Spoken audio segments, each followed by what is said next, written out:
तो मैं रामरोज कुमार।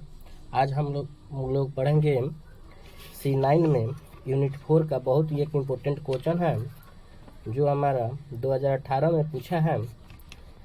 क्वेश्चन है कि अधिगमकर्ता की अभिवृत्ति के मापन एवं मूल्यांकन का वर्णन करें।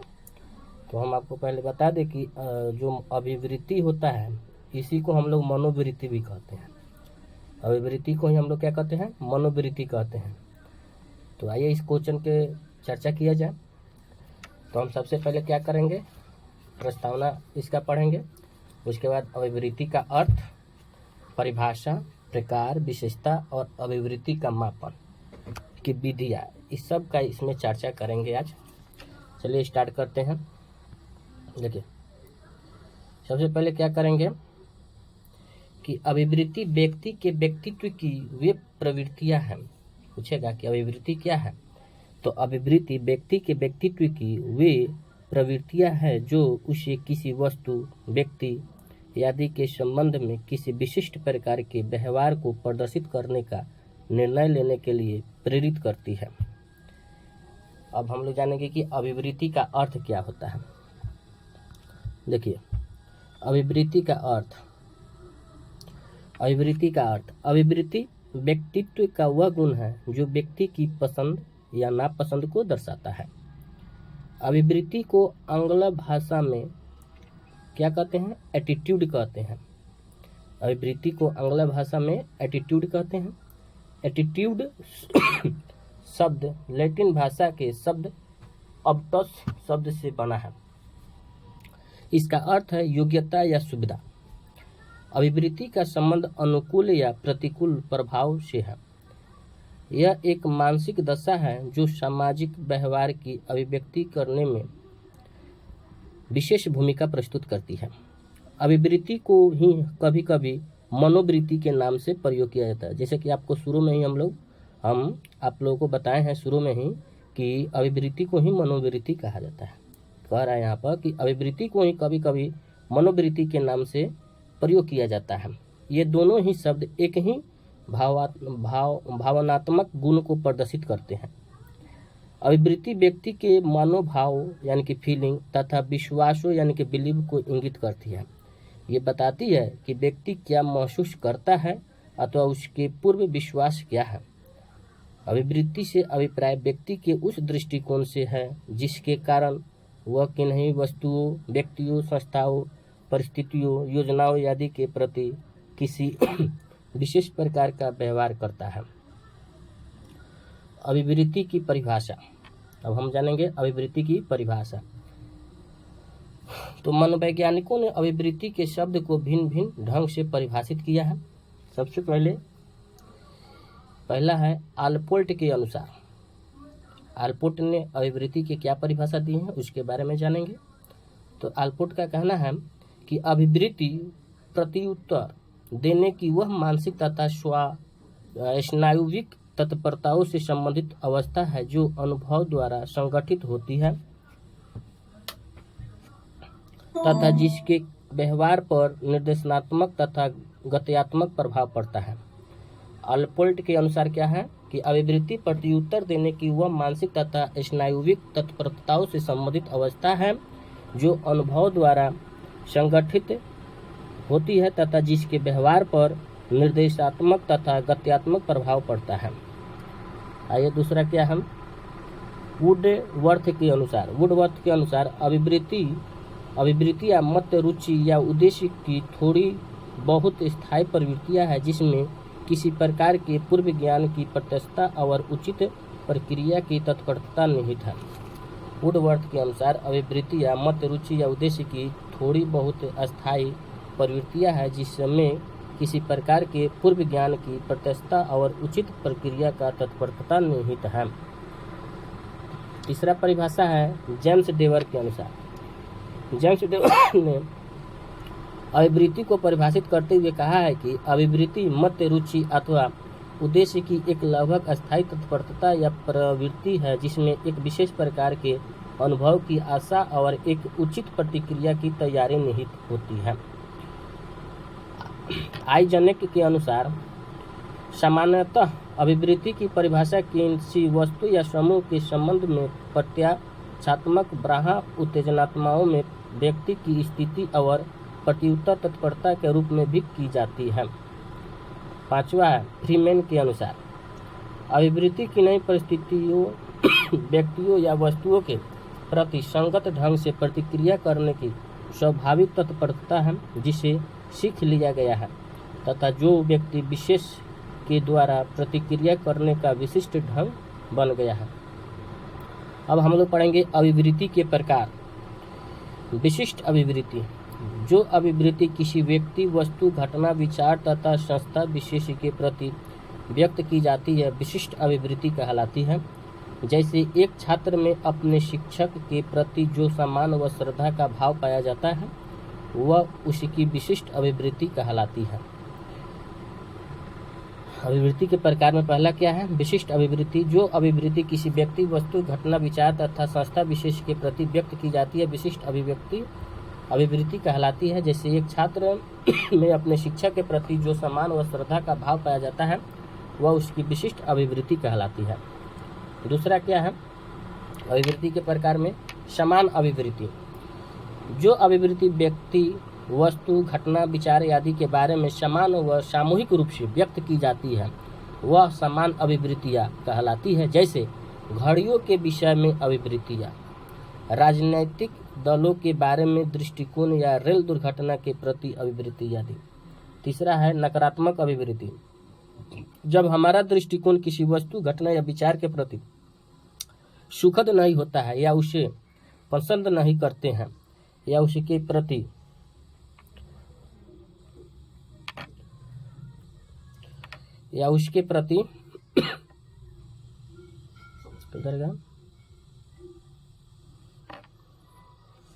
किसी राजनीतिक पार्टी प्रक्रिया जातीय स्थान या व्यक्ति से घृणा करते हैं तो उससे निराश होते हैं, उनमें विश्वास रखते हैं या अपने को दूर रखने का प्रयास करते हैं, वह नकारात्मक अभिवृत्ति कहलाती है। आइए फिर से पढ़ते हैं नकारात्मक अभिवृत्ति। जब हमारा दृष्टिकोण किसी वस्तु घटना या विचार के प्रति सुखद नहीं होता है या हम उसे पसंद नहीं करते हैं या उसके प्रति उत्तेजनात्मक प्रतिक्रिया करते हैं तो यह नकारात्मक अभिवृत्ति कहलाती है। इस प्रकार जब हम किसी राजनीतिक पार्टी प्रक्रिया जातीय स्थान तथा व्यक्ति से घृणा करते हैं, उससे निराश होते हैं, उसमें विश्वास रखते हैं और उसमें अविश्वास रखते हैं तथा अपने को दूर रखने का प्रयास करते हैं, वह नकारात्मक अभिवृत्ति कहलाती है। अब यह सकारात्मक अभिवृत्ति, जब किसी व्यक्ति विचार या घटना या संस्था आदि की उपस्थिति हमें सुखद लगती है, जब उसके प्रति हमारी अनुकूल प्रतिक्रिया होती है तथा जब हम उसी के पक्ष में बोलते हैं तब हमारी सकारात्मक अभिवृत्ति होती है। अर्थात जब हम किसी वस्तु व्यक्ति संस्था विचार धर्म प्रक्रिया के प्रति विश्वास रखते हैं, उसे पसंद करते हैं, स्वीकार करते हैं, उसके प्रति आकर्षित होते हैं तथा उसके अनुकूल अपने को समायोजित करने की चेष्टा करते हैं, वह हमारी सकारात्मक अभिवृत्ति कहलाती है। 5 नंबर में क्या है? मानसिक अभिवृत्ति। मानसिक अभिवृत्ति मानसिक रूप से जीवन के विभिन्न क्षेत्रों के संबंध में पृथक पृथक अभिवृत्ति होती है। इन्हें अनेक क्षेत्र के नाम से ही पुकारते हैं, जैसे सौंदर्य भौतिक अभिवृत्ति, सामाजिक अभिवृत्ति, धार्मिक अभिवृत्ति। इसी प्रकार प्रत्येक क्षेत्र से संबंधित अभिवृत्ति हो सकती है। अब हम लोग पढ़ेंगे अभिवृत्ति की विशेषता क्या है। देखिए अभिवृत्ति की विशेषता, अभिवृत्ति थोड़ा खांसी हो गया है दोस्तों। अभिवृत्ति की विशेषता, अभिवृत्ति की विशेषताएं होती है, क्या होती है? पहला है अभिवृत्ति भावनाओं की गहराई का स्वरूप है। अभिवृत्ति क्या है? भावनाओं का गहराई का क्या है? स्वरूप है।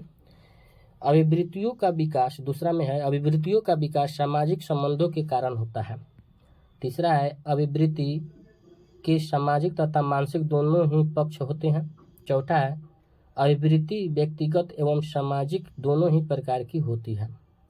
पांचवा है अभिवृत्ति जन्मजात नहीं होती है। छठा है अभिवृत्ति व्यक्ति के व्यवहार का प्रतिबिंब होती है।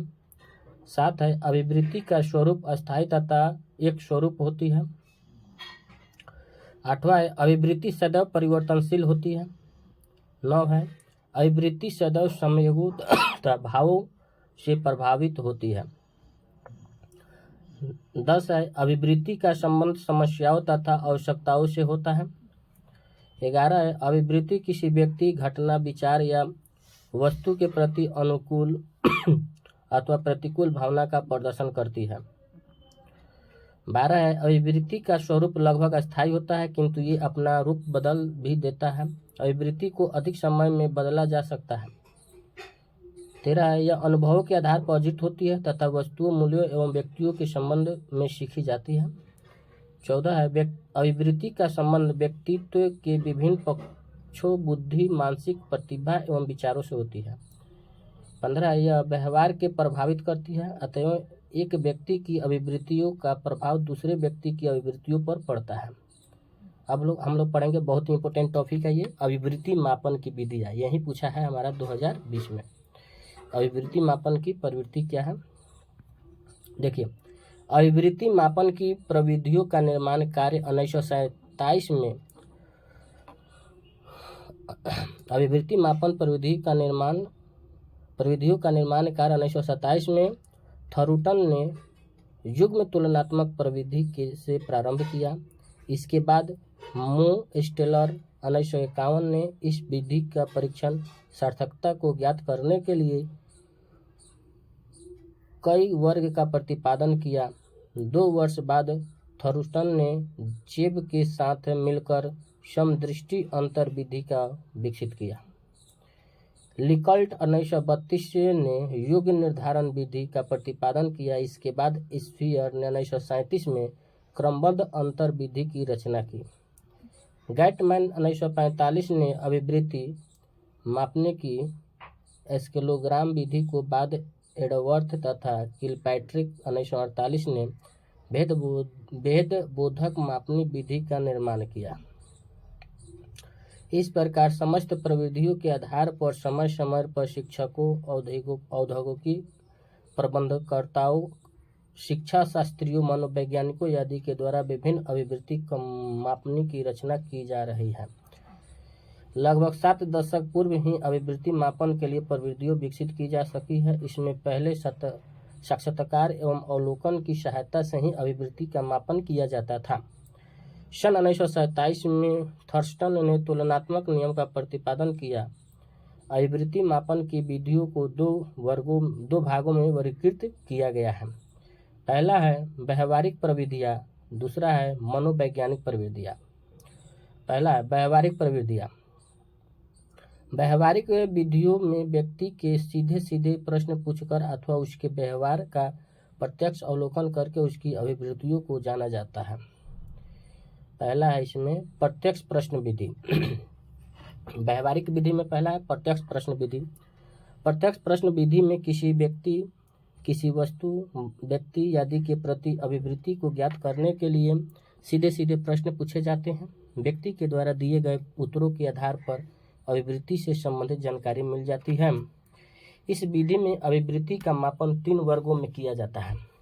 प्रत्यक्ष प्रश्न विधि में अभिवृत्ति का मापन 3 विधियों से किया जाता है, 3 वर्गों में बांटा गया है। पहला है ऐसे व्यक्ति जिनकी अनुकूल अभिवृत्ति है। दूसरा है ऐसे व्यक्ति जिनकी प्रतिकूल अभिवृत्ति है। या तीसरा है ऐसे व्यक्ति जो यह कहते हैं कि वे अभिवृत्ति के संबंध में कोई स्पष्ट मत नहीं बना पा रहे हैं। दूसरा है हमारा, देखिए, पहला था हमारा प्रश्न विधि द्वारा, दूसरा है हमारा व्यवहार के प्रत्यक्ष निरीक्षण की विधि। देखिए, अभिवृत्ति ज्ञात करने की प्रत्यक्ष निरीक्षण विधि में व्यक्तियों के व्यवहार का निरीक्षण करके उसकी अभिवृत्ति का पता लगाया जाता है। इस विधि में व्यक्ति के प्रश्न अपने प्रतिदिन की दिनचर्या के दौरान किए जाने वाले व्यवहार के द्वारा किसी वस्तु, व्यक्ति अथवा संस्था के प्रति उसकी अभिवृत्ति को ज्ञात किया जा सकता है। इस विधि के द्वारा भी व्यक्तियों को उनकी अभिवृत्तियों के आधार पर 3 वर्गों में अनुकूल अभिवृत्ति, प्रतिकूल अभिवृत्ति तथा अनिश्चित अभिवृत्ति में वर्गीकृत किया जा सकता है।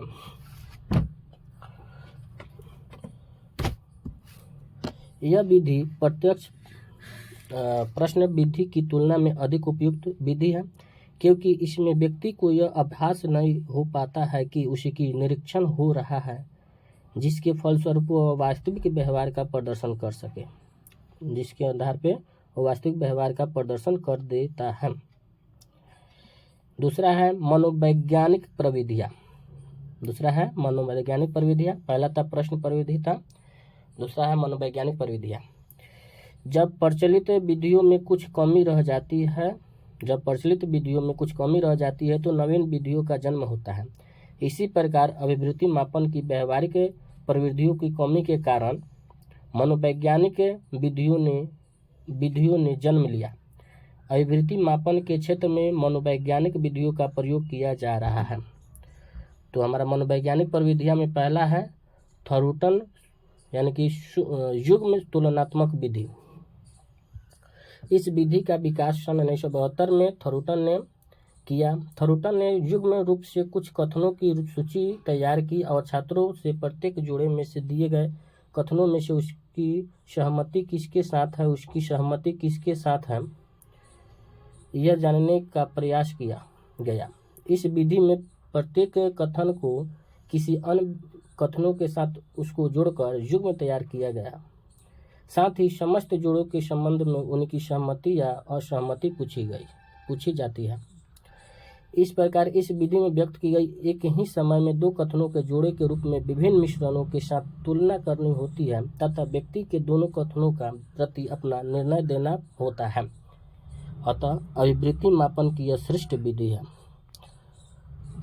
दूसरा, थरूटन तथा च्यों की समदृष्टि अंतर विधि। इस विधि में कुछ कथन होते हैं किंतु उनकी संख्या अधिक होती है। कथन जोड़े में न होकर स्वतंत्र रूप से होते हैं। प्रत्येक प्रश्न पर व्यक्ति की प्रतिकूल, अनुकूल तथा तटस्थ स्थिति की सहमति पूछी जाती है। यह सहमति या असहमति 11 बिंदुओं वाले निर्धारण मापनी पर पूछी जाती है। तीसरा है लिकल्ट योग निर्धारण विधि। इस विधि का लिकल्ट ने प्रतिपादन किया। इन्होंने देखा कि थरूटन तथा च्यों की समान उपस्थिति अंतराल विधि में समय कम या बहुत अधिक लगता है। साथ ही इसमें पूर्ण प्रशिक्षित व्यक्तियों की आवश्यकता होती है। यह काफ़ी कठिन कार्य है, तो लिकल्ट ने एक सरल विधि का निर्माण किया। इस विधि में भी निर्धारण मान का प्रयोग किया जाता है, किंतु इसमें निर्धारण मान 11 बिंदुओं के स्थान पर केवल 5 बिंदु ही रखे गए। पहला है पूर्ण सहमति, दूसरा है सहमति, तीसरा है अनिश्चित, चौथा है असहमति, पांचवा है पूर्ण सहमति। पूर्ण असहमति देखिए फिर से पढ़ते हैं। निर्धारक मान 11 बिंदुओं के स्थान पर केवल 5 बिंदु रखा। पहला है पूर्ण सहमति, दूसरा है सहमति, तीसरा है अनिश्चित, चौथा है असहमति, पांचवा है पूर्ण असहमति। आइए चौथा पढ़ते हैं, सफिर क्रमबद्ध अंतर विधि। इस विधि पर सर्वप्रथम कार्य थरूटन ने किया, किंतु इसके संबंध में व्यापक प्रयोग तथा प्रचार सफिर ने दिया। इसलिए इसे सफिर क्रमबद्ध अंतर विधि के नाम से भी जाना जाता है। इस विधि में कथन बहुत अधिक मात्रा में होते हैं तथा कथनों का क्रम अंतर में मापा जाता है। प्रत्येक कथन का आवृत्ति विवरण यह बताता है कि कथनों को कितनी पुनरावृत्ति हुई है। पांचवा है गटमैन स्केलोग्राम विधि। गटमैन ने सर्वथा एक नई विधि का प्रतिपादन किया है। इस विधि में भी कथनों को जोड़ों में दिया जाता है। सहमति की मात्रा जितनी अधिक होती है, अभिवृत्ति अंक उतना ही अधिक होंगे। इस विधि में व्यक्ति के कथन के बारे में केवल सहमति या असहमति ही पूछी जाती है। सहमति की स्थिति में 1 अंक तथा असहमति की स्थिति में 0 अंक प्रदान करके सबको योग करके कुल अभिवृत्ति अंक प्राप्त कर लेते हैं। उसके बाद है एडवर्ड्स एंड किलपैट्रिक भेदबोधक मापने विधि।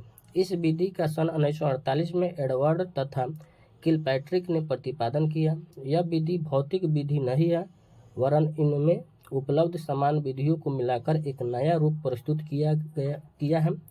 इस विधि को प्रमुख रूप से समान उपस्थिति विधि तथा भेद बोधक मापनी विधि कहते हैं। सातवां है ओसगुड सिमेट्रिक डिफरेंशियल विधि। सातवां है ओसगुड सिमेट्रिक डिफरेंशियल विधि। इस विधि का 1952 से ओसगुड ने सर्वप्रथम प्रयोग किया।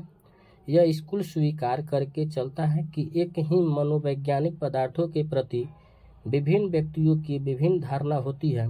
धारणा में विभिन्न व्यक्तिगत विभिन्नताओं के कारण होती है। इस मान्यता को ही लेकर ओसगुड ने अनेक कथन बनाए, जिसके वर्णन तथा निर्णय को एक निर्धारक मान पर प्रदर्शित किया गया था। इस निर्धारण मान के 7 स्थान होते हैं तथा प्रत्येक व्यक्तिगत पर 2 विपरीत शब्दों में व्यक्त किया जाता है। 8वां है रेमर्स की मास्टर टाइप मापनी। रेमर्स ने अनुकूलता के घटते हुए क्रम में अभिवृत्ति मापन के मास्टर टाइप मापनी की रचना की। अभिवृत्ति मापनी की विश्वसनीयता एवं वैधता। अधिकांशतः अभिवृत्ति मापनी की विश्वसनीयता का सम रूपांतरण तथा सम विषय प्राप्तांक विधि के द्वारा ज्ञात किया जा सकता है। विभिन्न अभिवृत्ति मापनी की विश्वसनीयता में काफ़ी अंतर दृष्टिगोचर होता है। कुछ की मध्यांक विश्वसनीयता 70 तो कुछ की 60 तो अन्य की 50 से भी कम ज्ञात की गई। थरूटन एवं लिकल्ट विधियों की विश्वसनीयता को 90 पाया गया। सांख्यिकी विधियों से अभिवृत्ति मापने की वैधता जानने के लिए इनके 2 पक्षों को देखकर इनकी वैधता को ज्ञात किया जा सकता है। अब हम लोग पढ़ेंगे अभिवृत्ति की प्रकृति। अभिवृत्ति की प्रकृति 3 प्रकार की होती है। पहला होता है धनात्मक। इनमें किसी भी संबंधित व्यक्ति घटना समूह के प्रति सकारात्मक दृष्टिकोण ही धनात्मक प्रवृत्ति की अभिवृत्ति है। दूसरा है ऋणात्मक। इसमें व्यक्ति समूह या घटना के प्रति ऋणात्मक दृष्टिकोण पाया जाता है। यही ऋणात्मक दृष्टिकोण ऋणात्मक प्रवृत्ति की अभिवृत्ति है। तीसरा है शून्य। यह अभिवृत्ति न तो सकारात्मक होती है और न ही नकारात्मक। किसी व्यक्ति समूह या घटना के प्रति किसी भी प्रकार की कोई मनोवृत्ति न होना शून्य अभिवृत्ति कहलाती है। इस प्रकार हमारा अभिवृत्ति वाला जो है कंप्लीट हुआ। अंत में जय हिंद।